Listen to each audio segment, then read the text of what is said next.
Do you understand what mass extinction means? It means that as a generation, we have been so stupid that we are obliterating not just our own, but probably all the species on this planet, and that's happening within the next few decades. That's who we are, and that's how oblivious we are to the very obvious, present, stunning facts. How can then there be an epiphany or truth? Next one, please. Total, that's total. And we are talking of both Indian and international news channels. This is the kind of importance that we are giving to the all-round destruction that awaits us. Next one. And then when it comes to consumption, we are not just consuming industrial goods, not just fossil fuels, not heat, not just energy, not just food, but also something softer, subtler, which is data. You look at the kind of GBs that we are consuming. The GBs that an average mobile user in India is now consuming is close to 20. The average time that an average teenager is spending on his mobile screen is more than 8 hours now. And a lot of that is just social media trivia. That's what we are consuming.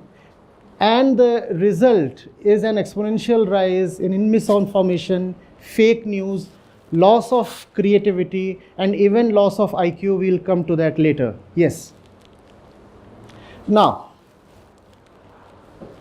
we say because the global temperatures are rising and there is the climate catastrophe awaiting us, let's be do-gooders. Let's recycle plastic. Let's replace our old-style electric bulbs, and let's plant trees.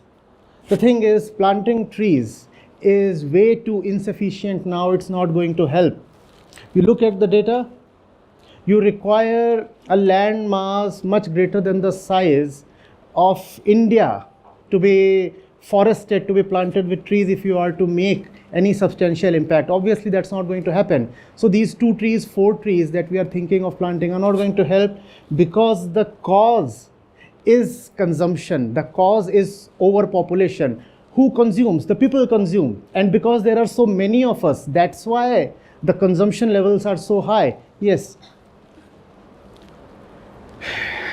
And when it comes to consumption, see how we deceive ourselves. We say we'll plant trees. And that's another aspect of deception, very personal. We do not have money to study.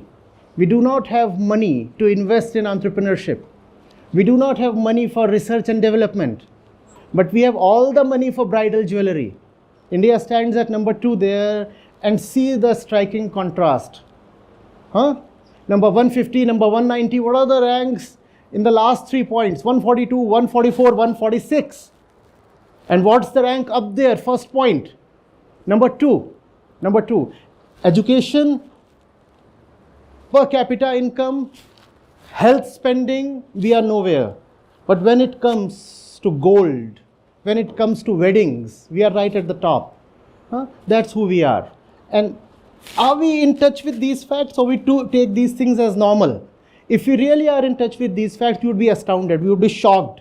We would be stirred into action. What are we acting when we are not even realizing, not even paying heed? How will we act? Next one, please.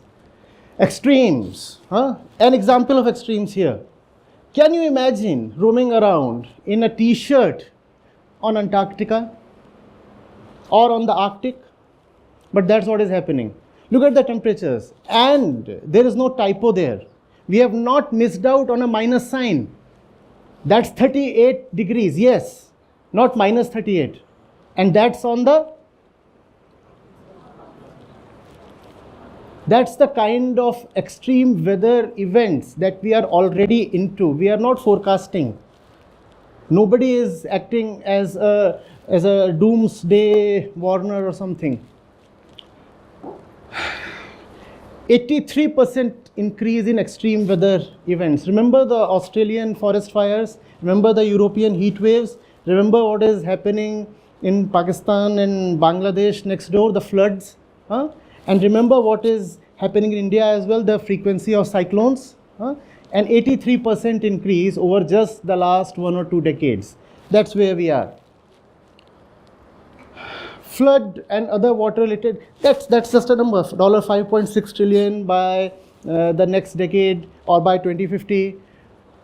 To put things in perspective, that's more than the current GDP of India, right? We are not yet even at $4 trillion completely.